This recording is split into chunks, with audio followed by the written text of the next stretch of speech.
The alien market was alive with noise, a mix of shouting traders, clinking metal, and the smell of dust and sweat. Cages lined the main street, each one holding someone who had been stripped of freedom. Some stared at the ground, others glared at the crowds, but in one small cage near the back sat a girl unlike the rest. Her head was bowed, hair falling over her face. Her left leg replaced with a crude mechanical limb that looked half broken. Her clothes were torn, her skin pale, and yet there was something in the way she sat, something quiet but unbroken. To the crowd, she was worthless. To the auctioneer, she was just one more thing to get rid of before the day ended. Damaged goods, the auctioneer shouted, slamming his stick against the cage. Half metal, half useless, can't work, can't fight, and probably can't even walk straight. Laughter rolled through the crowd, cruel and sharp. A group of alien traders whispered to each other, tossing coins just for fun. Some shouted mock offers, "I'll give you a rusty bolt. I'll trade a bucket of spoiled food." The auctioneer grinned, enjoying the humiliation. But in the middle of the noise, a human man stopped. Daniel had come to the market for parts for his ship, not for people. Still, something made him pause. Maybe it was the way the girl's fingers curled into fists every time someone laughed. Maybe it was the way she stayed silent, refusing to beg. Whatever it was, it held him there. How much? Daniel asked, his voice calm but firm. The auctioneer blinked, surprised, for her. He sneered. "She's worth nothing. Human, you'd be a fool too," I asked. "How much?" Daniel repeated.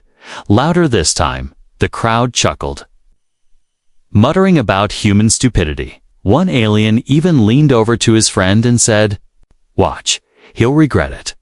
The auctioneer waved his hand as if brushing away dust. "Fine, take her for one credit, just so she's out of my sight." Daniel didn't hesitate. He tossed the coin onto the table. The auctioneer unlocked the cage with a mocking bow. "Sold." "To the human," he said, stretching the words so the crowd could laugh harder. But Daniel didn't laugh. He stepped forward, holding out his hand to the girl. She didn't move. Her eyes, hidden under her messy hair, flickered with suspicion. Slowly, she stood, her mechanical limb creaking as she put weight on it. Daniel noticed her slight limp, but said nothing. He took her arm gently and led her out of the cage. The crowd parted, some jeering, others shaking their heads. To them, this was entertainment. To Daniel, it was something else entirely. As they walked away from the market stalls, the noise faded a little. Daniel glanced at her. "You got a name?" She didn't answer, staring at the ground. "You thirsty?" he asked, pulling a small bottle from his pack. She hesitated, her eyes narrowing as if expecting him to snatch it away. When he didn't move, she took it slowly. The water touched her lips, and for a moment her hands shook. She drank in small sips, almost like she was afraid it might vanish. Daniel didn't push her for words. He could see the way her shoulders were tense. He could see how every step made her brace for something bad. He knew that look. He had seen it before in soldiers who had been left behind. This girl wasn't just broken in body. She had been broken by people who never cared. Back in the market, the auctioneer moved on to the next sale. The traders forgot about her. The crowd forgot about her. But Daniel didn't forget. He led her toward the docking area where his ship was waiting. Every step away from that market felt heavier for her, and yet, somewhere deep inside, a tiny spark of something she hadn't felt in a long time began to stir. It wasn't hope, not yet, but it was close. The sun above the alien market was a dull orange, heavy in the sky, sending long shadows across the streets as Daniel and the girl walked away. Her steps were slow, uneven, the mechanical leg making a soft metal scrape every few paces. Daniel kept his pace steady so she didn't have to rush. Crowds of aliens still moved past them, their eyes sliding over her, like she was invisible. Or worse, like she was something to be avoided. Some whispered to each other. Laughing under their breath, she didn't look up, keeping her gaze fixed on the dusty ground. They passed a food stall. The smell of spiced meat drifting through the air. Daniel saw her eyes flick toward it for just a second before she quickly looked away. "You hungry?" he asked, his voice casual. She shook her head. But her hand tightened around the water bottle he had given her. Daniel didn't push her. He just bought a small, paper-wrapped bundle of bread from the stall and handed it to her. She stared at it like she wasn't sure what to do. "Eat," he said simply. Slowly, she took a small bite, chewing like each mouthful needed careful thought. Daniel led her through the narrow streets toward the docking bay. Her voice came for the first time. Low and hesitant. "Why? Why did you buy me?" she asked. Daniel glanced at her. "Because no one else should own you." She frowned, clearly not expecting that answer. "That's not how it works here," she muttered, almost to herself. "Then maybe it's time it changes," Daniel replied. They reached the main gate of the docking bay. Two armed alien guards leaning against the wall. Their eyes followed the girl, their expressions smug. One of them called out, "Hey human, you know she's broken, right? You can't return her when she stops working." Daniel ignored them, walking past without a word. But he felt the girl's arm tense slightly under his grip. She had expected him to laugh with them or agree, not to act like their words meant. Nothing inside the bay. Daniel's ship waited an old freighter patched up with different metal panels. Not pretty, but reliable. He opened the ramp and gestured for her to go inside. She paused at the bottom, looking around. "You're not going to lock me up?" she asked carefully. "No," Daniel said. "You can walk wherever you want. Just don't mess with the controls." She blinked at him, confusion flickering across her face before she slowly stepped inside. The inside of the ship smelled faintly of engine oil and coffee. It was warm, cleaner than she expected, and surprisingly quiet. Daniel led her to the small living area where a metal table sat in the center with two chairs. "You can sit," he said. She lowered herself into the chair cautiously, like she still expected a trap. Daniel set down the rest of the bread and poured her another cup of water. She took it, her hands steadier now. For a while, they sat in silence, the hum of the ship's systems filling the air. Then Daniel asked, "What's your name?" She hesitated, her lips parting as if she had to pull the answer from somewhere deep. "Lyra," she said finally. Daniel nodded. "All right, Lyra. I'm Daniel." She stared at him for a moment, then asked quietly, "What do you want from us?" "Me? Nothing," Daniel replied. "I just want you to rest." She looked down at the table, her brow furrowing. That answer didn't make sense to her. No one had ever given her anything without wanting something in return, in her world.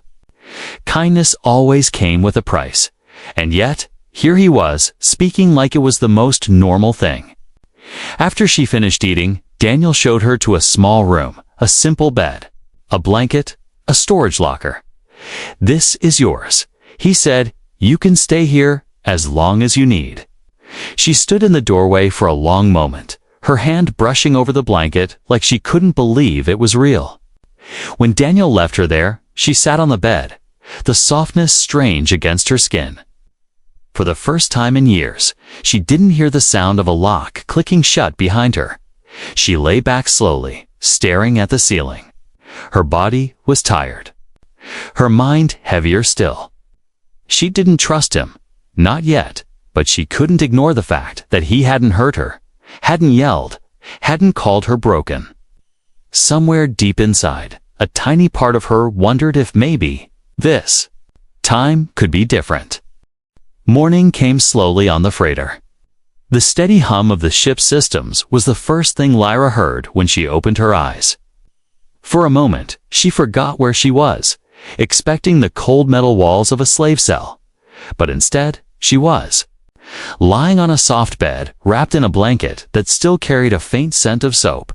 It felt Wrong, in a way, because comfort was something she had learned not to trust. The door slid open with a quiet hiss, and Daniel stepped in holding a tray. "Breakfast," he said. Placing it on the small table beside her bed, it was simple. A bowl of warm grain porridge, a piece of fruit, and a cup of water. Lyra sat up slowly, eyes narrowing. "You don't have to feed me," she muttered. Daniel shrugged. "You don't have to eat it." She hesitated for a few seconds before picking up the spoon, eating in small, careful bites. Daniel's gaze moved to her mechanical leg. It was an ugly piece of work, rust on the joints, loose wiring, and a power core that hummed unevenly. He could tell it had been patched up with whatever scraps were lying around. "Who built that for you?" he asked. "No one," she replied. "I fixed it myself, using whatever I could find." Daniel crouched down, his fingers brushing the metal gently. "You mind if I take a look?" Her instinct was to pull away, but something in his tone stopped her. "Do what you want," she said finally, though her voice was flat. They moved to the ship's small workshop. Daniel laid out his tools: screwdrivers, welding pens, wire cutters, a portable diagnostic pad. Lyra sat in the chair, watching him warily. When he began unscrewing the knee joint, she flinched at the sound of metal shifting. "Relax," Daniel said. "I'm not going to take it from you." Her lips pressed together, but she didn't move. As he worked, Daniel asked her questions. "What happened to your real leg?" "Industrial accident," she replied, her voice clipped. "I worked in a repair factory. A power surge hit the press machine." She didn't elaborate, and Daniel didn't push. Instead, he focused on the wiring, frayed in several places, clearly burning more power than necessary. He replaced a few old cables with fresh ones from his own stock. Lyra's eyes followed every move. "You're wasting good parts on me," she said suddenly. Daniel smirked without looking up. "You're not a waste." Hours passed, the work slow but steady. He replaced the cracked servo in her ankle, realigned the knee joint, and polished the frame to remove corrosion. When he finally connected the diagnostic pad, the readings came back almost perfect. "All right," Daniel said, "try moving it." Lyra stood cautiously, her foot touching the ground. The first step was careful, the second smoother. She walked across the room without the usual scraping sound, her balance steady, her eyes widened slightly.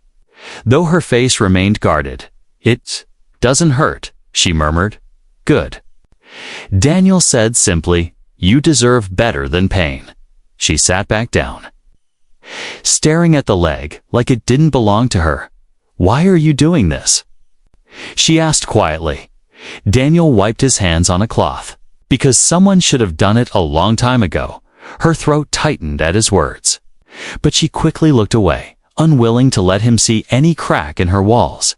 That evening, Daniel made a small meal in the galley, and they ate together in silence. Every so often, Lyra would glance at him, as if trying to figure out what his angle was. In her experience, kindness was just a mask. And sooner or later, the real demands would show. But Daniel didn't ask for anything, didn't hint at any price. He just talked about small things, how his ship ran, places he'd been, things he'd seen. It was strange, almost unsettling, to be treated like a person instead of a burden. Later, in her room, Lyra sat on the bed and flexed her new leg again. It felt strong, smooth, reliable. She hated admitting it, but it gave her a sense of control she hadn't felt in years. Maybe he was right. Maybe she wasn't just broken parts and bad memories. Still, she told herself not to trust too easily. After all, in her world, trust could be dangerous, and yet, for the first time in a long while, she didn't feel completely useless. She didn't feel invisible, and that thought stayed with her as she drifted into a deep, dreamless sleep. The next morning, Lyra woke before Daniel. She sat on the edge of her bed, staring at her repaired leg, flexing the joint again and again. It still felt strange, not because it hurt, but because it didn't. For years, she had learned to move with pain, to live with the scrape of metal and the jolt of weak wiring. Now, it moved smoothly, like it was a part of her body, not just a replacement. The ship's hum was steady, and the smell of brewing coffee drifted from the galley. Lyra walked there quietly, her steps light and even. Daniel looked up from his mug and gave a small smile. "Morning," he said. "Morning," she replied softly. Her voice still carrying caution, he pushed a plate toward her bread, fruit, and a slice of fried meat. She sat down and ate slowly, still not used to being given food without conditions. When breakfast was done, Daniel stood and grabbed his jacket. "Need to pick up some supplies from the station market," he said. "Come with me." Lyra froze, unsure. "Outside?" She asked. "Yes," Daniel replied. "You can walk now, and no one owns you, remember?" She lowered her gaze, chewing her lip before finally nodding. They walked down the docking bay ramp, the metal floor clanging under their boots. Lyra's head stayed low at first, but she could feel the difference in her steps. No more uneven limping, no more stares at a dragging leg. Some aliens glanced at her as they passed, their expressions shifting. Not pity this time, not mockery, just curiosity. It felt strange.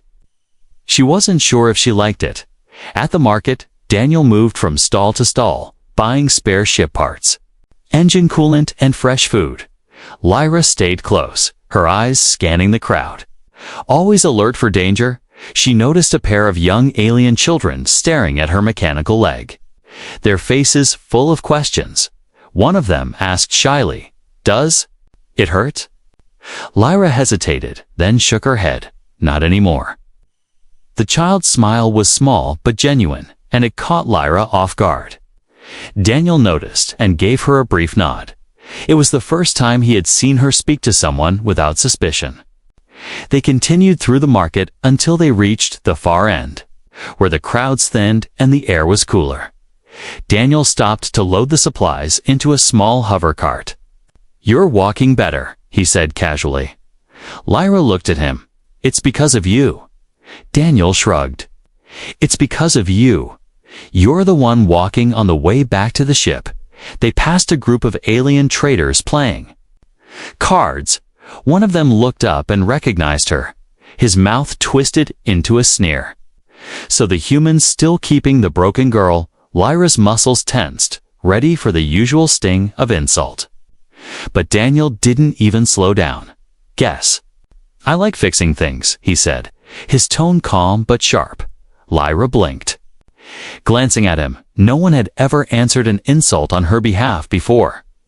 Back on the freighter, they stored the supplies and Daniel checked the ship's systems. Lyra wandered to the observation deck, where the glass dome gave a clear view of the planet below. She stood there, her hands on the railing, feeling the strange weight of freedom pressing against her. It was new, it was uncertain, and it was terrifying. Because freedom meant she had choices, and choices meant she could lose again. That night, Daniel made a simple dinner, and they ate while the ship's quiet hum filled the room. He told her a human story about people who had been cast aside but built new lives. Lyra listened without interrupting. She didn't understand why he told her these things, but the words stayed in her mind. When she went to bed, she lay awake for a long time, staring at the ceiling. Her repaired leg felt warm under the blanket, her stomach full, her body safe, and for the first time in years, she let herself imagine a tomorrow that didn't hurt. It had been 3 quiet days since Lyra's first walk outside the market. Daniel kept busy with ship repairs, and Lyra learned the layout of the freighter, moving more confidently with every step. For a while, it felt like the noise and cruelty of the auction were far away, but trouble has a way of finding those who have just begun to feel safe. That afternoon, Daniel was at a supply dock, checking over an energy coil he had ordered. Lyra stood near the ramp, watching the dock workers carry crates. She liked the hum of the station, not the noise of insults and shouting like the market, but the steady sound of work, Then she heard it, a voice she recognized instantly. "Well, well, look what we have here." Her stomach tightened as she turned. 3 alien traders stood at the edge of the dock, their grins sharp and mocking. They were the same ones who had laughed loudest at the auction. The leader, a tall reptilian alien with scarred scales, stepped forward. "You've been walking around like your free little broken thing," he said, his tone dripping. With mockery, Lyra took a step back without thinking.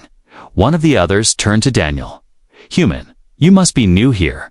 That girl is stolen property." Daniel straightened slowly, setting the energy coil aside. "She's not property," he said, his voice calm but firm. The scarred alien laughed.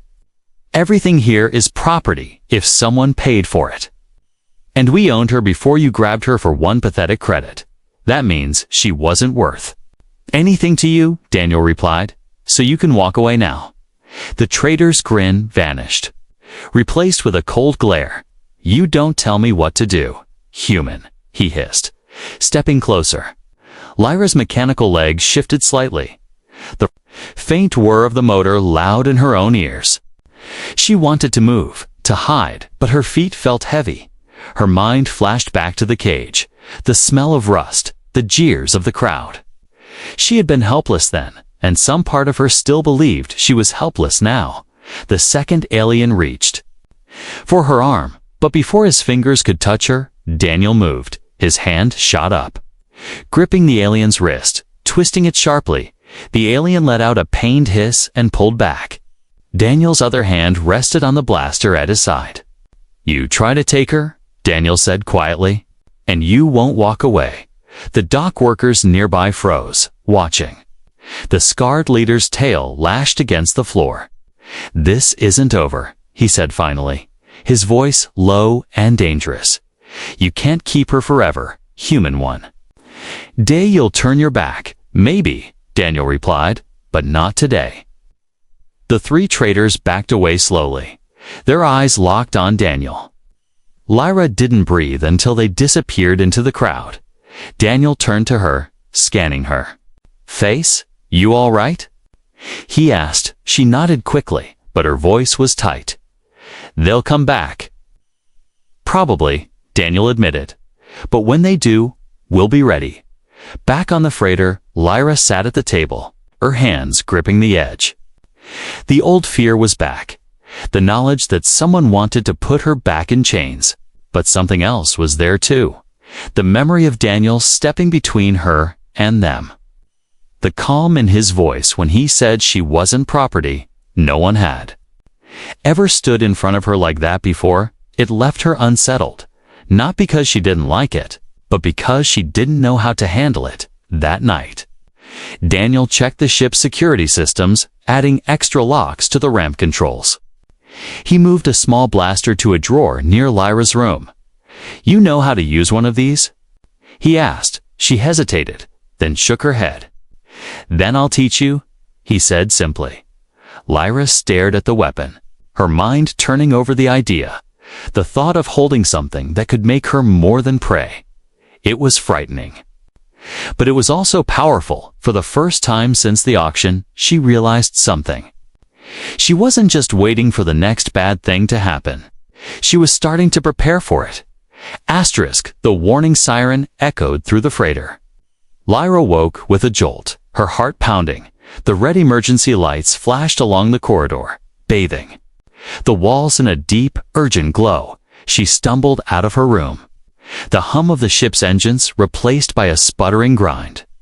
Daniel's voice came over the intercom, sharp and steady. "Lyra, stay in your room. We've got company." She froze for a moment, fear gripping her. Then she heard it, the thud of something docking onto the hull.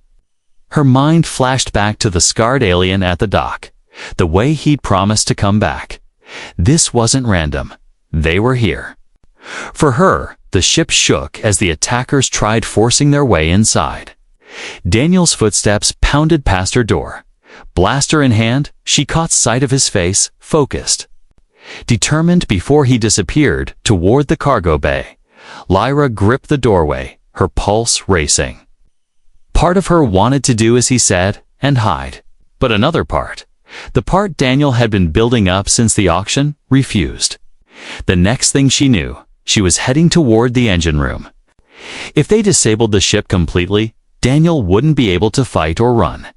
Inside, the smell of burning insulation hit her nose. A small electrical fire crackled near the secondary power conduit. The main control screen flickered, flashing. Warnings in bold red letters, she dropped to her knees, pulling open a panel. The heat from the exposed wires stung her fingers, but she didn't stop. Her mechanical legward as she twisted into the narrow crawl space. The space was tight. No full-grown human could fit inside, but her smaller frame let her squeeze through. Sparks flew inches from her face. She grabbed a pair of insulated pliers from the emergency kit and yanked out the burnt cables. Her hand shook, but her movements were quick. Through the comm, she heard Daniel's voice. "They're trying to cut through the ramp door. I can hold them, but I need power back now." Working on it, Lyra called back, her voice steadier than she felt. The replacement wires were heavier than the damaged ones, but they would last longer. She worked fast. Stripping the ends, connecting them, sealing the joints with the welding. The engine roared faintly as power surged back to the core. A shiver ran through the floor. The ship was alive again. She slid out of the crawl space, coughing from the smoke. Racing to the main control panel, she rerouted power to the defense systems. A soft hum signaled the activation of the ship's outer turret. "Daniel," she said into the comm, "guns are online. Perfect timing." He replied, his voice tight from the engine room speakers. She heard the muffled thump of the turret firing. Then the grinding noise at the ramp stopped. Moments later, Daniel's voice came again. "They're retreating. You did it." Lyra, her knees felt weak as she leaned against the console. The adrenaline was still rushing through her, but a strange smile crept onto her face. She had done something real, something that mattered. She wasn't the girl in the cage anymore. Daniel found her a few minutes later, soot smeared across her cheek and hands. "You all right?" he asked, scanning her quickly for injuries. "I'm fine," she said, wiping her face with the back of her hand. "Ship's fine too." Daniel gave a short nod, his mouth curling into the smallest hint of a smile. "You saved us both," he said simply. The words hit her harder than she expected. No one had ever told her she had saved anything, not even herself. They spent the next hour repairing the last bits of damage together. Daniel showed her how to check the conduits for overheating, how to reset the safety protocols. She listened carefully, her hands steady on the tools. It felt different now. She wasn't just learning because he was teaching. She was learning because she wanted to be ready for the next time. Later, when the ship was quiet again, Lyra sat in the galley with a mug of warm tea. Her muscles ached, and her hair smelled faintly of burnt wiring, but she felt strong. Daniel walked past and gave her shoulder a light tap. "Get some rest, hero," he said casually. Lyra looked down into her mug, hiding the smile that wouldn't go away. For the first time since she could remember, she didn't feel like broken property. She felt like part of something, and she wasn't about to let anyone take that away. The stars outside the freighter drifted past like silver dust. Lyra stood at the observation deck, her hands resting lightly on the railing. The last few days played over in her mind. The auction, the market, the threats, the fight. Each moment felt like a lifetime ago. Her repaired leg moved easily now. Every step smooth, every movement sure. It was strange how quickly something broken could feel whole again, and yet she knew it wasn't just the metal that had changed. Behind her, she heard Daniel's steady footsteps. He walked up beside her, holding 2 mugs of tea. He handed one to her without a word. She took it, the warmth seeping into her hands. For a moment, they stood in silence, watching the slow spin of a nearby asteroid. "You've been quiet," Daniel said at last. "I've been thinking," she replied, her voice low. About what? About. Why, she said, turning to look at him. Why did you bother? At the market, you could have walked past me like everyone else. Daniel studied her face. His expression calm but serious. Because you were never what they said you were. He said, you weren't worthless, you weren't broken, you were just in the wrong hands. Lyra blinked, the words sinking in deeper than she expected. No one's ever said that to me, she murmured. Then they were wrong. Daniel said simply, and you proved it. You saved this ship, you saved me. Lyra looked away quickly, afraid he might see the heat in her eyes. I didn't. Do it for you, she said. Though her voice wavered, Daniel gave a faint smile. Doesn't matter who you did it for, you did it. They moved to the galley and sat at the small table. Daniel spread out a few navigation charts, marking a new route. Lyra leaned forward, curious. Where are we going? A place with fewer eyes and fewer people who think they own everything, he replied. She tilted her head, running away. Maybe, Daniel said, or maybe just going somewhere you can start over. Her fingers tapped the table lightly. I've never started over, she admitted. Then this is your first time, Daniel said. His tone easy, but his gaze steady. She thought about the cage, about the market, about how it had felt to be sold for a single credit, and now she was sitting here, making plans, drinking tea, and thinking about a future.